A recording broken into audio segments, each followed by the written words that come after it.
This is a very busy time of year with parties and family gatherings, but all of that running around can pose a challenge if you are a primary caregiver to someone. SNN Local News 6 reporter Jessica Jordan spoke with an adult care expert about ways caregivers can juggle all those responsibilities with those long holiday to-do lists. Well, there's a lot to do, and it can be quite a task, especially if you're providing 24-hour care for someone. But your responsibilities don't have to stand in the way of setting aside time for yourself. Frank Siekowicz spends time here at the Senior Friendship Center's Adult Daycare Center twice a week.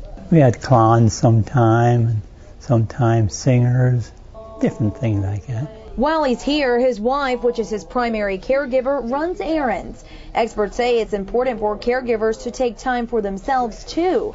When they put the needs of the person they care for before their own, they do more harm than good. What comes with that sometimes is guilt.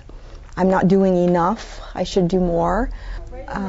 Obviously stress. That stress can mount with additional duties that accumulate, especially this time of year. When that first little bit of sign of, I really don't want to do this, or I'm really tired, that's when we need to get help. Staff at the Caregiver Resource Center offer information and help through support groups for people who are taking care of loved ones. Adult care specialists say most people need some type of aid when caring for an adult, whether that be resources or a daycare center. Most of all, experts say your attitude can change the way you handle stress. Let go.